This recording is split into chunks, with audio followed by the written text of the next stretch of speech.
तो दोस्तों कई बार हमें अपनी डेली लाइफ में इस तरह के जो सेंटेंसेस होते हैं उन्हें इंग्लिश में बोलने की ज़रूरत पड़ती है। जैसे कि ये तो होना ही था, या फिर उसे तो भागना ही था, या फिर तुम्हें तो जीतना ही था। तो इस तरह के जो सेंटेंसेस होते हैं जिनमें हम बोलते हैं कि किसी कार्य को करना ही था या फिर होना ही था, उसे हम हिंदी से इंग्लिश में कैसे ट्रांसलेट करेंगे, तो चलिए देखते हैं।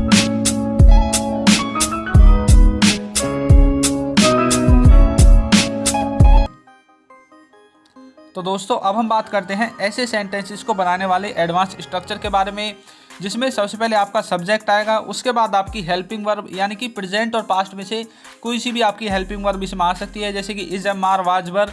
और उसके बाद आपको अपना बाउंड टू लिखना है, और उसके बाद आपको सबसे लास्ट में अपनी जो वर्ब है वो इसमें लिखनी है। तब आपका जो इस स्ट्रक्चर का मीनिंग है वो निकलेगा कि किसी कार्य को होना ही है या फिर किसी कार्य को होना ही था। तो चलिए इसे और अच्छे से समझने के लिए अब हम इसमें कुछ एग्जांपल्स की हेल्प लेते हैं, जिससे जो आपका डाउट है वो बिल्कुल क्लियर हो जाएगा।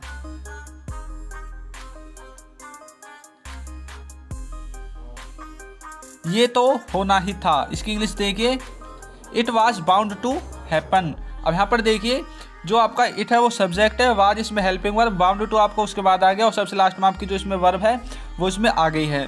तो चलिए अब अपना नेक्स्ट सेंटेंस इसमें हम देख लेते हैं।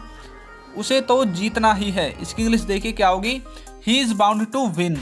अपना नेक्स्ट सेंटेंस देखिए, मुझे तो करना ही था, यहाँ पर इंग्लिश देखिए, I was bound to do. तो इस तरह से आप इस स्ट्रक्चर का यूज करके ऐसे सेंटेंसेस को आसानी से बना सकते हैं। तो चलिए फ्रेंड्स अब देखते हैं हम आज के सवाल को, जो कि आपको हिंदी से इंग्लिश में ट्रांसलेट करना है, जिससे ये पता चलता है कि आपको जो स्ट्रक्चर है वो कितना समझ में आया है। तो आज का जो सवाल है वो आपको स्क्रीन पर दिख रहा होगा, जो है आपका, मुझे तो इंग्लिश सीखनी ही थी।